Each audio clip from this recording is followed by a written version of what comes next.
Alors on se retrouve ici sous l'entrée de cette voûte végétale pour que je te propose la seconde foire aux questions d'Animaré. Alors en fait, si tu veux, le contexte de cette foire aux questions, c'est bon, voilà, tu sais, je t'ai dit, si tu as commencé à suivre Animaré, tu sais que tu peux m'envoyer des questions relatives soit à tes pratiques dans l'animation, soit aux différents contenus d'Animaré, ou alors soit pas forcément sur tes pratiques, mais sur des questions sur l'animation en général tout court, tu vois.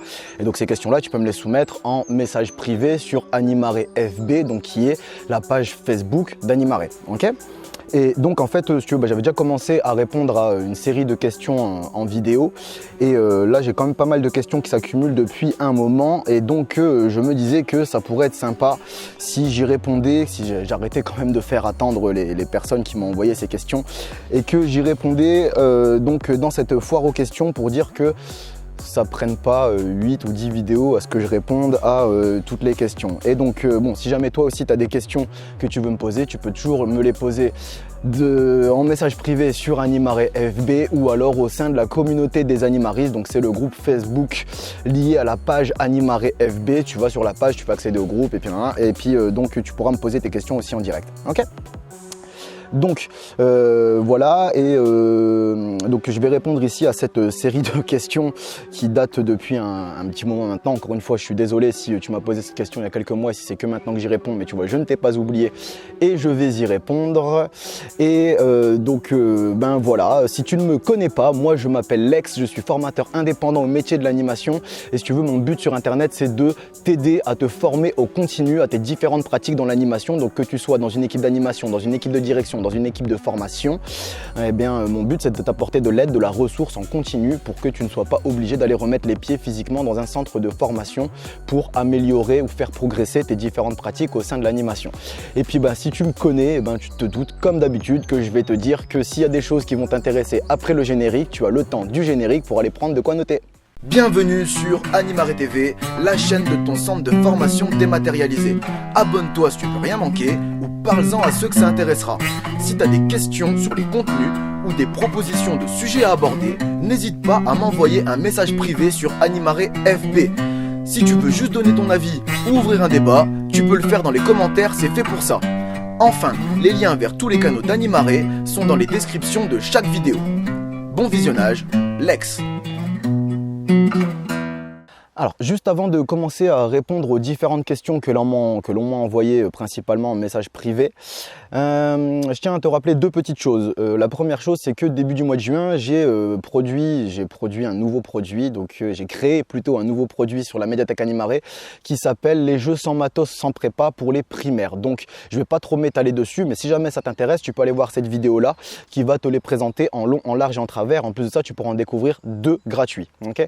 Et la deuxième chose que je voulais te dire, c'est qu'en ce moment, pendant tout le mois de juin, donc jusqu'au 30 juin à 23h59 et 59 secondes, la médiathèque Animaré vit une grosse promotion de moins 50% sur toute la médiathèque, quelles que soient les commandes, quelle que soit la taille ou le nombre de commandes que tu vas prendre sur la médiathèque Animaré, donc jusqu'à la fin du mois de juin, à moins 50% à partir du moment où, tu passes ta commande, tu rentres le coupon juin 2020, donc juin JUIN2020, le tout attaché, sans espace, sans tiret, sans rien et en majuscule, d'accord. Avec ce coupon là, tu as une réduction de 50% sur l'ensemble de la médiathèque Animaré, d'accord. Bon voilà, si ça t'intéresse, soit tu vas voir la fiche que je viens de te dire d'aller voir pour les jeux SMSP primaires, ou alors tu vas dans la description, les 2 premiers liens te ramèneront sur la médiathèque Animaré, sachant que sur le deuxième lien, le coupon est déjà activé. En fait, si tu cliques dessus, tu n'as pas à devoir rentrer le coupon. Le premier lien, c'est juste pour les produits, pour les jeux sans matos, sans MP, pour ce répertoire-là. Donc là, il faudra, si tu cliques dessus, que tu rajoutes le coupon juin 2020. Le deuxième lien, le coupon est déjà mis, c'est pour l'ensemble de la médiathèque Animaré, quelle que soit ta commande. Et le troisième lien, c'est si jamais tu vas aller sur la médiathèque Animaré et que la promotion est déjà passée. Ok ? Bref, voilà. Donc maintenant, on va ici reprendre les différentes questions que l'on m'envoie depuis un petit moment là. Et puis bon, ce que je vais essayer de faire aussi, tu sais, je vais essayer de faire le jeu des réponses pas trop longues non plus, parce que chaque question aurait pu mériter une vidéo à elle complète, mais je te dis, le but c'est aussi d'apporter de la réponse rapidement, d'accord. Ok. Donc, alors il y a un moment, j'ai reçu une question de Didi, oui, Didi Diamond. Donc Didi, donc j'ai déjà répondu à quelques-unes de ces questions en vidéo, et elle a une autre question, c'est c'est pas vraiment une question, c'est une proposition de sujet à aborder. Ce sont les grands jeux à réaliser. Donc en gros, si je comprends, c'est de la méthodologie de grands jeux. Ça va venir, d'accord, ça va venir, je sais pas encore quand, mais ça va venir un jour ou l'autre sur Animare, notamment la présentation sur Animare TV, ça va venir, Didi, il y a pas de problème. Ok. Ensuite, j'ai une question de Caro. Alors Caro, elle avait découvert donc la playlist des besoins et caractéristiques des différentes tranches d'âge que tu peux aller découvrir ici si ça t'intéresse. Et donc elle me disait que c'était super intéressant, mais est-ce que ce serait possible d'ouvrir ça à d'autres publics, donc notamment le public handicap, le public famille, le public senior, le public PJJ, donc protection des jeunes par la justice ou protection judiciaire des jeunes, je sais plus dans quel ordre c'est. Enfin voilà, les publics intergénérationnels ou interpublics, donc par exemple quand tu vas avoir des seniors avec des familles et mélangés à des matères par exemple, tu vois, les publics touristiques, les publics événementiels, les publics de réinsertion, les publics de rupture, voilà, tous ces types de publics là. Donc je suis pas sûr que ce soit Caro qui m'ait demandé tous ces publics là, parce que ça remonte à un moment, mais en tout cas c'est tous les publics sur lesquels je pourrais apporter un petit peu de définition. Ça viendra aussi, ça viendra, mais je sais pas encore quand, parce que en fait si tu veux, Caro, là en fait on sort de l'animation accueil collectif de mineurs, et ce n'est pas mon cheval de bataille principal, d'accord, ce n'est pas ce sur quoi je suis le plus compétent. Je connais tous ces publics-là, j'ai travaillé avec, mais j'ai beaucoup de choses à dire avant sur l'animation des accueils collectifs de mineurs. Mais quand j'aurai à peu près fait le tour, je vais commencer à aborder ce genre de public-là aussi. Donc tu t'étonnes pas, ça prend quand même plusieurs mois, voire un an ou deux avant que j'aborde ce genre de public. Ok ? Voilà. Donc ensuite, j'ai une question de Sophia.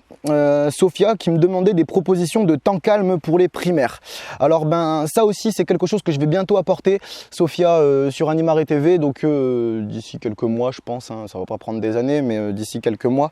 Mais si je peux t'éclairer un petit peu sur les temps calmes. Bon voilà. En fait, je vais te parler de deux choses que je vais encore apporter plus tard. Moi je pense que c'est intéressant aussi d'apporter les aménagements et les champs d'animation aussi dans les temps calmes. Donc les aménagements, en fait, c'est des installations de matériel à disposition de ton public où il peut venir se servir tout seul et ranger tout seul sans avoir besoin d'un adulte ou d'un encadrant pour pouvoir l'aiguiller sur le rangement et tout ça. Bon, bien sûr, il y a toute une méthodologie à faire avec, et puis après il y a les champs d'animation qui peuvent aussi vraiment servir à ce moment-là, au moment du temps calme. Et aussi je pense qu'un temps calme pendant un temps de vacances peut aussi être un moment où on fout la paix à ton public, tu vois, on le laisse tranquille, on le laisse discuter entre eux, se poser dans un coin, faire leurs petits dessins, communiquer avec leur famille, ça peut être bien aussi. Mais je vais revenir sur la méthodologie de temps calme et sur les différentes possibilités qu'on peut faire dessus en détail sur Animare TV, d'accord? Donc oui, tu remarques que là ici, si je réponds à des questions un petit peu à la va-vite, c'est parce que je vais y revenir en long, en large et en travers, d'accord? Mais là ici, c'est pour dire de t'apporter une réponse quand même assez rapide, d'accord? Puis depuis le temps que ça dure, enfin bref, pardon. Alors ensuite, j'ai une question de Corentin, et la question de Corentin c'est, ouais, pardon, excuse-moi, je suis en train de me perdre dans les notes de ce que j'ai noté. Oui, la question de Corentin c'est l'autorité et la posture à avoir face aux jeunes qui peuvent être assez difficiles au début pour un animateur jeune. Ok, donc en gros c'est, si je résume, c'est comment te faire respecter face à ton public, sachant que toi tu es jeune dans tes pratiques. Eh bien Corentin, ce que je te propose, c'est d'aller voir la vidéo que j'ai faite à propos de l'autorité de compétence. Elle doit être là quelque part. Alors tu sais, YouTube me permet pas de mettre plus de 4 fiches sur les vidéos, donc au bout d'un moment, si je te dis d'aller citer et que la fiche elle apparaît pas, c'est parce que j'ai déjà utilisé les 4, et en tout cas tout est disponible sur Animare TV, d'accord? Donc déjà c'est la première chose au niveau de l'autorité de compétence. Donc ce qui fait qu'en fait l'autorité de compétence, si tu veux, le but c'est que tu sois reconnu, respecté et défendu, non pas par rapport à ton statut, donc que tu sois anime, directeur, jeune, vieux, etc., une machine physique ou non, mais que tu sois reconnu, respecté et défendu par rapport à les compétences que tu vas apporter à ton public, dont lui va se nourrir en fait et dont il va avoir besoin. Donc ça c'est la première chose, je pense. Et après, tu sais, il n'y a rien qui t'oblige à donner ton âge ou ton expérience au public que tu vas rencontrer, absolument rien. Je te dis pas de leur mentir, mais je te dis que tu n'es pas obligé de leur dire, tu vois, tu peux occulter ce passage-là. Et aussi, en général, quand on rentre dans une équipe et qu'on a des difficultés d'autorité, de crédibilité, de respect avec le public, en général, dans l'équipe, tu as d'autres personnes qui, eux, n'ont pas de problème avec ça. Donc moi, ce que je te propose de faire dans un premier temps, c'est d'observer ces personnes-là dans leur pratique et de voir les différences qu'elles ont avec toi dans tes pratiques, et s'il le faut, aller discuter avec elles, leur demander quels sont leurs petits secrets, leurs petites techniques, leurs hacks, leurs tips, t'appelles ça comme tu veux, tu vois, mais comment est-ce qu'elles font pour rester crédibles et respectées face à leur public. Ok ? Donc voilà, Corentin, je pense que c'est un tout, et je pense aussi, tu vois, que c'est une question d'attitude en fait. Si tu viens en donnant vraiment le sentiment au public que tu es là pour lui, quelles que soient les erreurs que tu peux faire, les petites bêtises, les petites bourdes, les petits pas de travers, en général, ton public ne t'en tiendra pas rigueur parce qu'il sentira le fait que tu es là pour lui en priorité, que tu te donnes, que tu te mouilles, que tu t'uses, que tu te fatigues pour lui, d'accord ? Maintenant, si ton public sent que soit tu as peur de lui, soit tu n'es pas là pour lui, donc tu es là pour profiter des activités, tu es là pour pécho les autres adultes autour de toi, voire encore pire, des fois ça existe, il y en a qui sont là pour pécho les jeunes, hein, tu vois, enfin bref, mais si ton public sent que ton intérêt supérieur n'est pas de te donner pour lui quoi qu'il arrive, ça peut être compliqué aussi, donc n'hésite pas à des fois le verbaliser. Non mais je fais ça pour vous, ou alors qu'est-ce que vous voulez faire, j'ai ça à vous proposer, qu'est-ce qui vous intéresse le plus, on peut faire ça, on a ça comme projet, est-ce que ça vous dit de vous y investir dedans parce que c'est pour vous et au moins ça vous ressemblera. Il y a plein de petites choses comme ça que tu peux faire pour que ton public se sente prioritaire à tes yeux. Et en fait, je pense que c'est la première chose au niveau de l'autorité, de la posture que tu dois tenir devant les jeunes, c'est que c'est ta priorité quoi qu'il arrive. Et tu vas voir que si tu te comportes comme ça va débloquer plein de choses. Mais c'est pas que se le dire dans la tête, c'est aussi le montrer, le démontrer physiquement et verbalement dans tes actions. D'accord ? Enfin, voilà. Donc peut-être que c'est pas forcément quelque chose qui est hyper évident dans un premier temps pour toi, mais c'est quelque chose qui fonctionne. Donc n'hésite pas à aller voir les vidéos que je t'ai dit, n'hésite pas à faire de l'observation des autres et de discuter avec eux pour ceux que tu vois qui n'ont pas forcément les problèmes que toi tu peux rencontrer en fait. Ok ? Tiens, je vais laisser passer le groupe de personnes qui font un petit peu de bruit. Alors, ensuite, j'ai une question de Madikera et sa question, et c'est pas la seule, donc c'est une proposition de sujet abordé, plutôt c'est sur la rédaction de bilan BAFD. Alors j'ai toujours pas abordé ça sur Animare parce que c'est quelque chose qui nécessite quand même pas mal de boulot. Je le ferai à un moment ou à l'autre, mais je ne sais pas encore quand, d'accord ? Je ne sais pas encore quand, j'ai plein de projets qui sont en cours, qui ont déjà démarré et qu'il faut que je termine avant, d'accord ? Mais j'ai pas encore de projection sur quand est-ce que je vais aborder ça, sachant que je vais le faire un jour ou l'autre. Mais pour répondre un petit peu à la question rapidement, en fait, un bilan BAFD va nécessiter en fait un petit peu de structure. Et ce que tu peux faire si tu veux découvrir la structure d'un projet, d'un bilan, d'un écrit que tu peux adapter à tes pratiques, tu peux aller découvrir ici donc le modèle de projet pédagogique que j'ai mis à ta disposition. Donc normalement dans cette vidéo, enfin c'est pas normalement, dans cette vidéo tu as un plan de structure. Je rentre pas dans les détails parce que c'est la présentation et après les détails sont payants, mais au moins tu as un plan de structure en fait. Mais c'est de respecter un plan clair qui dans ce plan va remettre en perspective à la fois le contexte de tes expériences sur le terrain, donc de tes 2 stages pratiques, alors même si tu les as coupés en plusieurs parties, d'accord, chacun d'entre eux, mais donc c'est dans quel contexte tu es, quels sont les objectifs que toi tu t'étais donné au sein de ces stages pratiques, que tu étais adjoint ou adjointe de direction, ou que tu étais directeur ou directrice directe pendant ces stages pratiques là, sachant que normalement tu as au moins le 2e où tu dois être directeur ou directrice plein, c'est toi qui as les responsabilités du séjour sur le dos.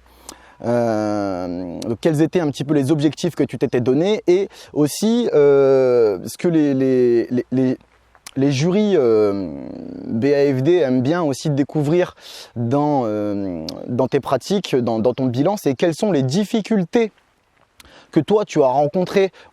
Me dis pas que tu n'en as pas eu, d'accord? J'arrive pas à croire que un jeune directeur ou une jeune directrice a zéro difficulté dans ses premières pratiques, d'accord? Même moi qui ai près de 70 directions derrière moi, je rencontre encore à chaque séjour des difficultés que je dois surmonter. Donc voilà, je ne prétends pas avoir la perfection, je suis peut-être mauvais et tout ce que tu veux, il n'y a pas de problème. Mais comme on travaille avec l'humain, il y a toujours des difficultés qui apparaissent à un moment ou à l'autre en fait.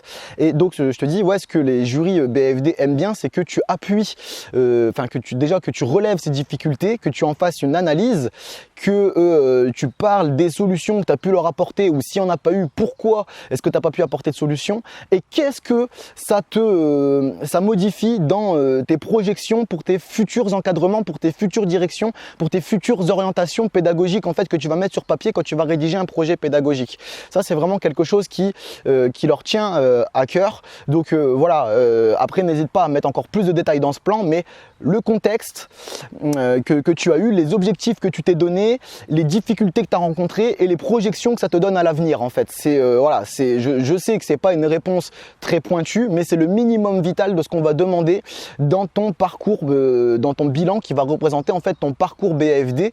Et n'hésite pas non plus à y intégrer des notions que tu as vues en centre de formation qui soit t'ont plu, soit t'ont posé question, t'ont posé problème, ou alors qui te laissent des questions en suspension, d'accord? N'hésite pas non plus à intégrer ça dans ton bilan de parcours BAFD. Voilà, bon, j'y reviendrai plus concrètement, plus sérieusement un jour ou l'autre, mais pas tout de suite, ok? Voilà.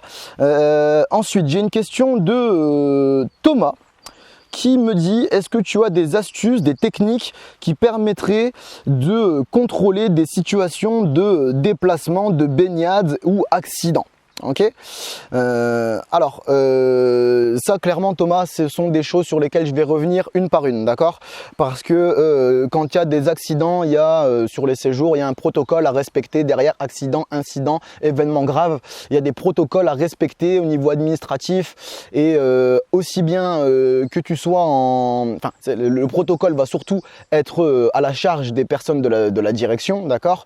Mais il se peut que toi en tant qu'animation, donc je sais pas Thomas, je pense que tu étais animateur quand tu me posais cette question, mais il se peut que toi aussi on te demande de faire un rapport circonstancié de ce qui s'est passé parce que c'était toi qui étais témoin de ce qui s'est passé, etc. Mais donc je vais y revenir pleinement sur les accidents, incidents et événements graves sur une vidéo, parce que je peux pas passer à côté il faut que je la structure la vidéo. Tu vois que là ici je fais ça en one shot sans prise de notes à part les questions, tu vois, non là il faut vraiment que j'y revienne très sérieusement, ok? Faut que je la prépare cette vidéo là. Pareil pour les baignades, ok? Donc j'ai déjà fait une vidéo qui s'appelle foutez la POSB s'il vous plaît. Tu peux aller la voir là, ou s'il n'y a plus de place pour les fiches, tu peux la découvrir sur Animare TV.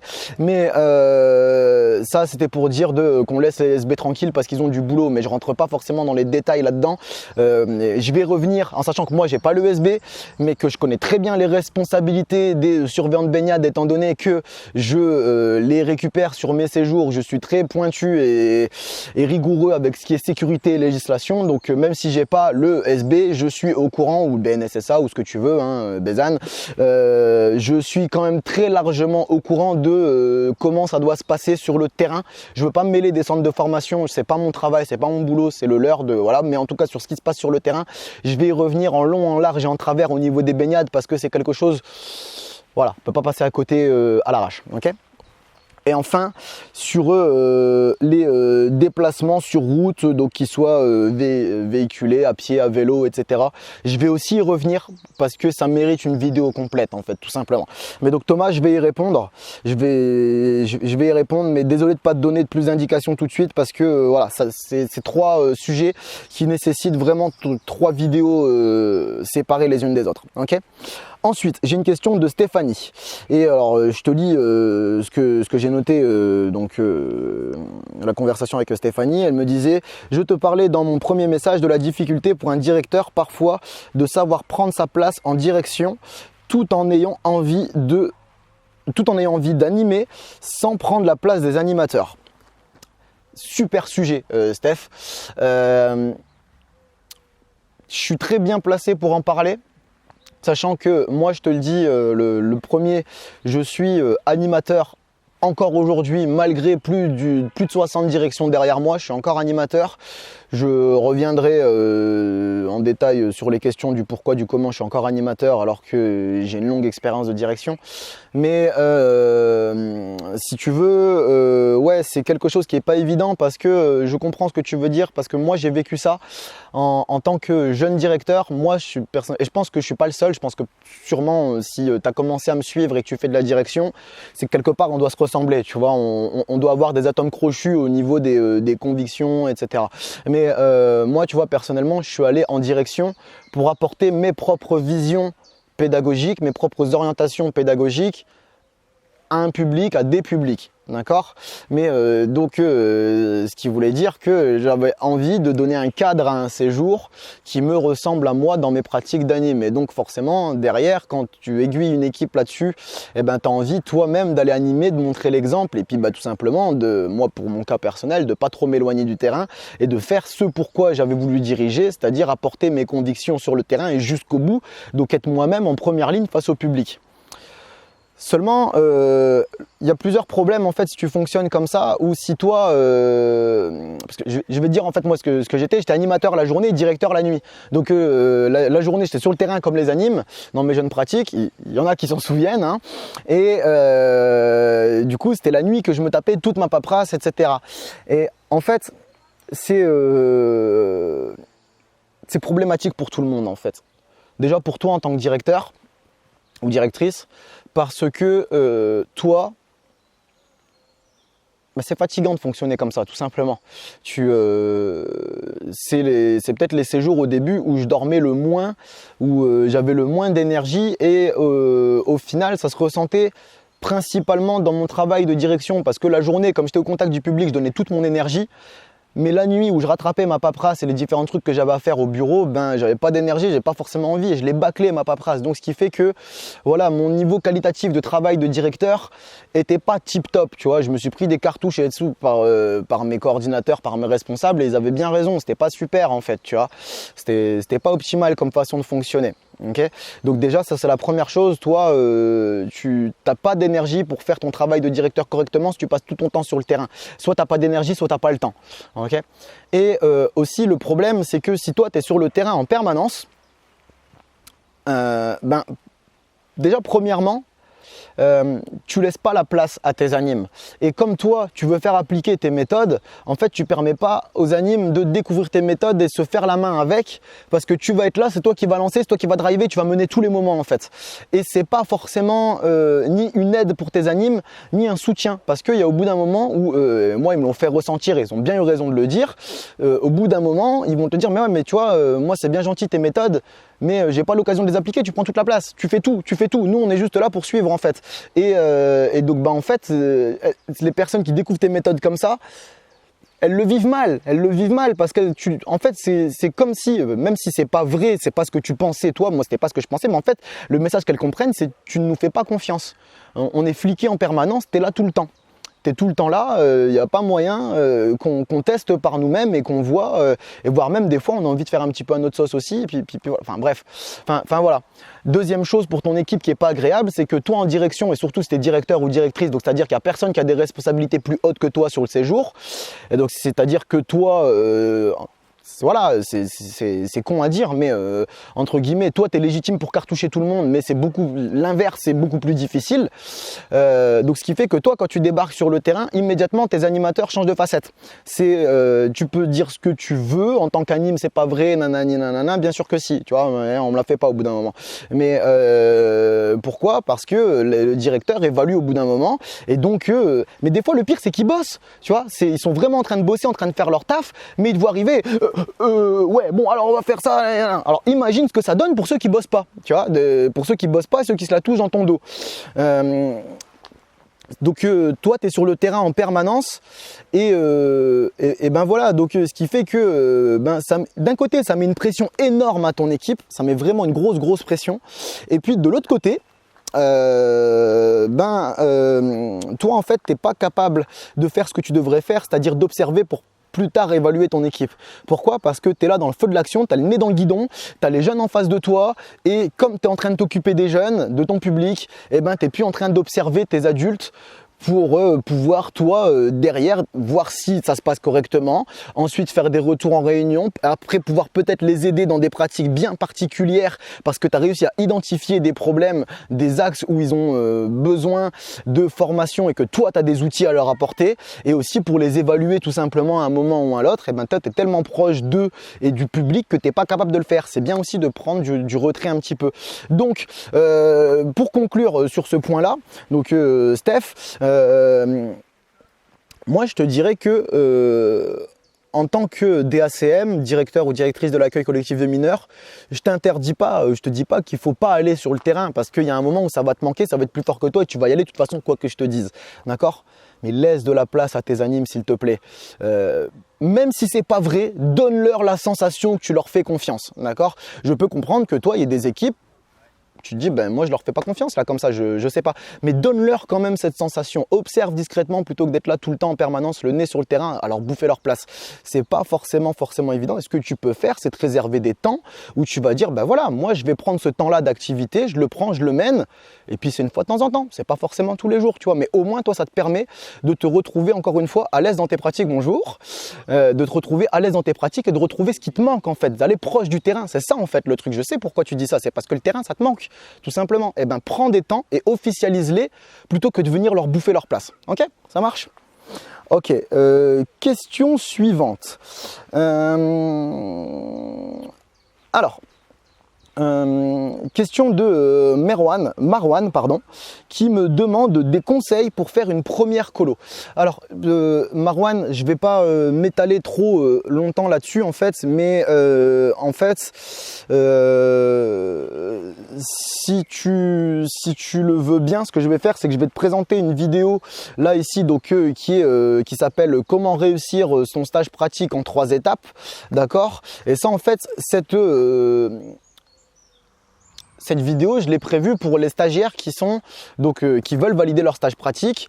Et donc moi, en fait, ce que je fais, c'est que je leur donne des conseils pour arriver, quel que soit le type de structure sur laquelle ils vont arriver, quel que soit le projet pédagogique, et montrer qu'ils méritent leur place, en fait. C'est ça le but de cette vidéo. Et ben, en fait, pour une première colo, c'est pareil. Le meilleur conseil que je puisse te donner, c'est montre que tu mérites ta place sur cette colo-là. Et tous les conseils qui sont dans cette vidéo-là, même s'ils sont à destination des stagiaires BAFA, ils peuvent servir pour n'importe quelle première expérience, en fait. Tu sais, la grande différence entre une colo et un centre aéré, c'est que les jeunes dorment sur place. Et donc, ce qui veut dire que comme ils dorment sur place, oui, c'est vrai, ça c'est peut-être des conseils qu'il faut bien prendre en compte, mais comme ils dorment sur place, en général, on a un temps d'activité en plus qui est le temps de veiller. Le temps de veiller, c'est juste un temps d'activité qu'on fait entre le repas du soir et le moment d'aller se coucher. Et aussi, tu vas avoir en charge vraiment beaucoup plus tout ce qui est la gestion de leur hygiène et de leurs affaires personnelles parce qu'ils ne rentrent pas chez eux le soir en fait. Donc, ce sont vraiment les deux choses à bien prendre en compte.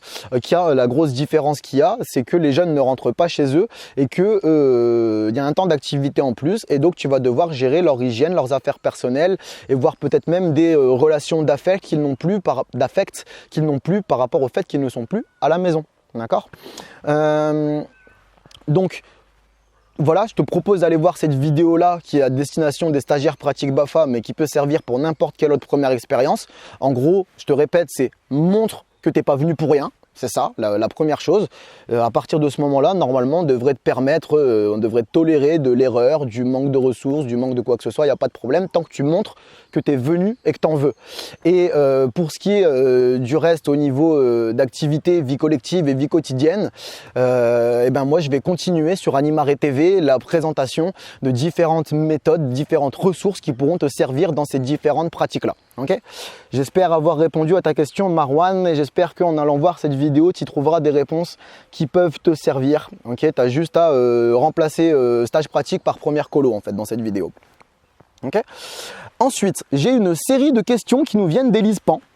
Donc d'Élise en fait, oui, j'ai pas forcément dit les noms, j'ai surtout utilisé les prénoms, mais bon voilà, c'est Élise, coucou Élise.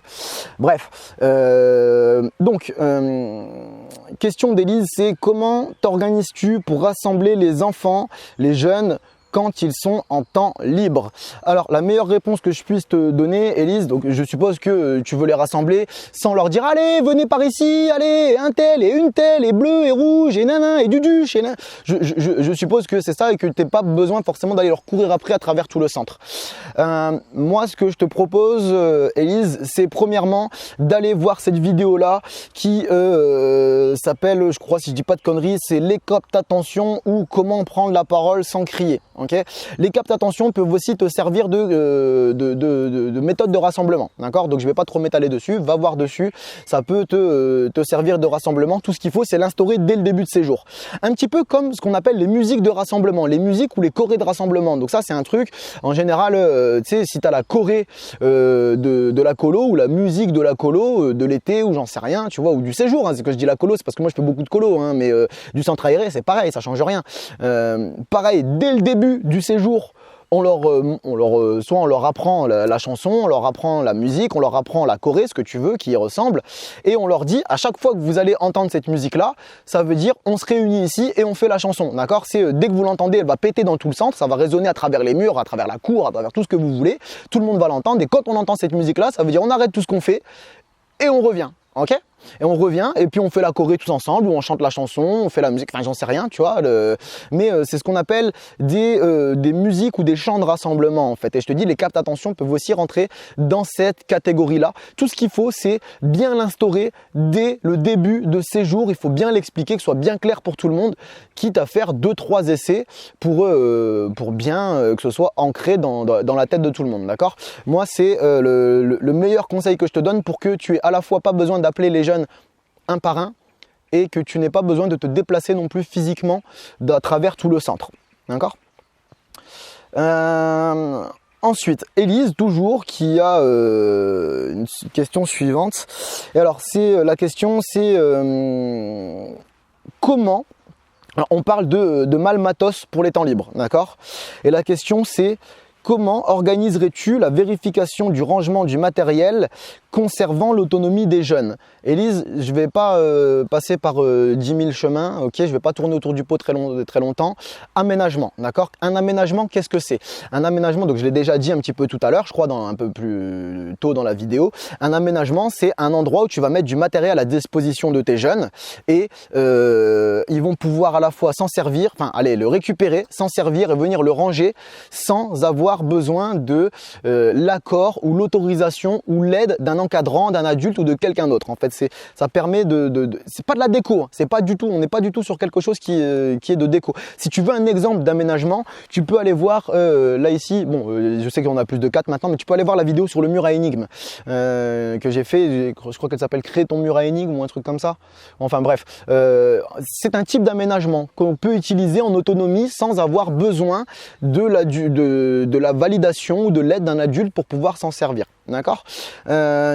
Ce que je vais faire donc c'est que je vais revenir sur une vidéo complète où je vais te présenter les différents aménagements qu'on peut faire dans l'animation. Je la présenterai sur Animare TV, mais encore une fois ce sera pas pour tout de suite, mais je vais y revenir au niveau des aménagements. C'est super intéressant pour travailler l'autonomie et l'émancipation de ton public. C'est super intéressant, ok? Ensuite, encore une question d'Élise. Ce coup-ci on parle des campings et sa question c'est est-ce que Pardon, est-ce que si j'arrive même pas à me relire. Oui, pardon, est-ce que tu aurais... Oh là là là là, j'écris trop vite, pardon. Est-ce que tu aurais des astuces organisation entre guillemets du matériel, des astuces organisation et ou du matériel à partager. Pareil Élise, je vais pas trop m'étaler dessus, mais je vais refaire une vidéo complète sur le camping, d'accord, et sur le matériel que tu peux prendre et sur les différentes organisations que tu peux avoir. Mais en gros, pour faire simple, ce que moi je pense dans ton camping en fait, que tu sois dans un camping libre dans la nature, vous avez fait une déclaration, vous allez camper à tel endroit, ou que ce soit dans un vrai camping organisé avec une structure où vous avez payé la nuit, etc. Quelle que soit la qualité du camping, je ne vais même pas rentrer là-dedans. Ce qui est important, c'est de retrouver les différentes choses, je n'arrive pas à trouver un mot plus clair que chose, les différents lieux communs que tu pourrais avoir et les différents matos aussi, que tu pourrais avoir dans un centre physique, d'accord, dans un centre en dur. Donc tu dois avoir donc s'il y a camping, ça veut dire qu'il y a hébergement, donc tu dois avoir tes hébergements, tu dois avoir s'il n'y a pas de cantine sur place ou de quoi faire à manger sur place avec le camping quand vous avez réservé votre truc, et ben il faut de quoi pouvoir vous faire à manger vous-même, il vous faut de quoi remplacer une infirmerie, il vous faut de quoi faire un minima une salle d'activité, et voilà. Et aussi ce qu'il faut, c'est que toi tu aies toute ta paperasse administrative de direction en fait. Et une fois que tu as ces 6 points là, tout ce qui peut servir à améliorer ces points-là, prends-le en fait. Tout ce qui est à ta portée que tu peux prendre, prends. Cherche pas à comprendre, tu vois. Que ce soit des réchauds, que ce soit des matelas gonflables, que ce soit de la corde à linge, que ce soit des gourdes, que ce soit, j'en sais rien, une mini tente amovible pour mettre tu sais, les tentes de seconde là, juste pour mettre ton mini bureau de direction. Bref, j'y reviendrai en détail sur la vidéo que je ferai à propos du camping, mais prends tout ce qui peut t'aider en fait, tout ce qui est à ta portée et qui peut t'aider et que c'est transportable aussi, tu vois, c'est ça aussi qu'il faut bien prendre en compte, hein. Ok, voilà. Et enfin, dernière question d'Élise. Tu pourrais peut-être faire une vidéo sur l'accueil des jeunes en situation de handicap un jour. Eh ben oui, je pourrais. Donc déjà, premièrement, Élise, si tu veux, tu peux aller voir cette vidéo-là.